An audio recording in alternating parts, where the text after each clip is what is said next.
So the show's called Prison Game, and it's about a young man or a young boy who gets knocked over, and then he falls a year back in school, and then when he goes back to school he has trouble fitting in, and kind of then starts playing truant, and then gets involved with the wrong company, and then he ends up spending some time in prison. And after that you see kind of how the life of crime tries to pull him, but then he's kind of got a conscious mind of his own and he's trying to do the right things, and we kind of watch as his story unfolds. So I want to continue to create my own shows, and I also want to look at more film-based stuff.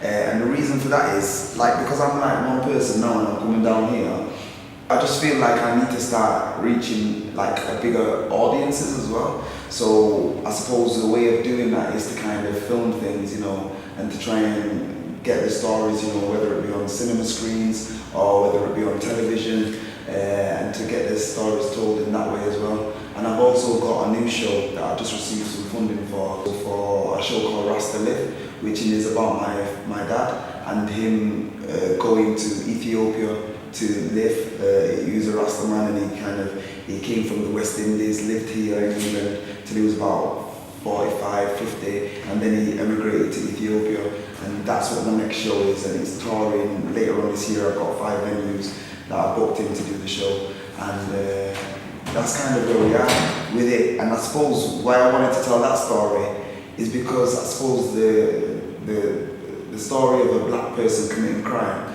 is a story that's being told over and over and over again.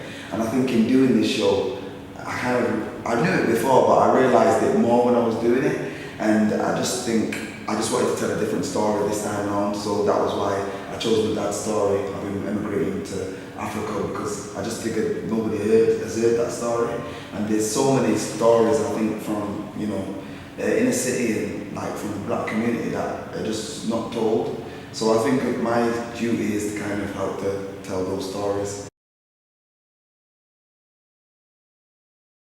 My favourite thing about this show is that it's kind of I wrote it for me, so it's a beautiful show for me to perform in the sense of the physicality. There's music in it, I do little bits of rapping or toasting. I also dance in it, little bits. So it's all the things that maybe my mum said I couldn't do. All those little things that I put them into it, not just for my mum, but because I enjoy doing them as well. And I think that helps me to tell this story, and it gives a different dynamic as well. I grew up as a Rasta, and basically the very first time I went on stage was at a Rasta celebration, and I sung on stage. I was about 5 years old, and from then it continued, and then when I was 12 or 10 even, I hosted a show at the old library in Manchester, and from there I kind of just got into doing music, and we'd always write songs for when we'd do the MCing. So whether it was me and another host, we'd write a song together, or whether it was a sister who sung songs, we'd write with her, and we'd have a song that we'd do a duet with. So it's always been there. The music was there before the acting, but I went on to study acting at college and university. I enjoyed acting, and also with doing the acting, there was music alongside it, because we did dance and we did music as well. So we would do singing. It's fulfilling, it's really fulfilling. I feel like I'm at another place in my journey as well now though. I do enjoy doing the shows. I think I have to really think about what I'm doing with the company, how I'm pushing forward, how I want to engage with audiences. And these shows now, they're there. So in a level, I feel like it's very much underground. I feel like if I was, I don't know, say if I was in Coronation Street, say for 2 years or something like that, it would change almost my outreach for the show. I'm at an interesting place where I have to really think about what I'm doing, and also my time, but I enjoy doing the shows. This show has a great benefit, I believe, to the audiences, regardless of where they're from or whatever the background.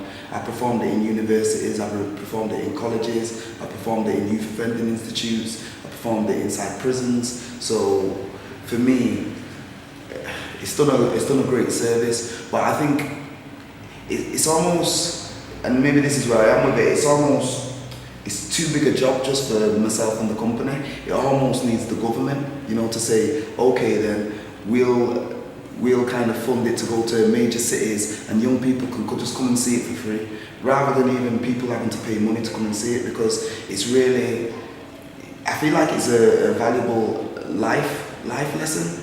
So if you can get young people to come and see that life lesson, I think it's kind of a better way of doing it for me, rather than even me trying to get money for it, because it's weird. It's like the money's, obviously we need money to do what we do, but it's like really the money is not the important thing in this. For me, it's the lives, it's the people who I'm going to connect with, the people who are going to see the show, the young people whose lives it might change. Like that's far better than me getting £5,000 and going and spending it on whatever it is I choose to do. Do you know what I mean? So there's something bigger, and I just need to figure a better way or another way to do that, because I've done this now. I think we've been touring this show since about 2013, 14.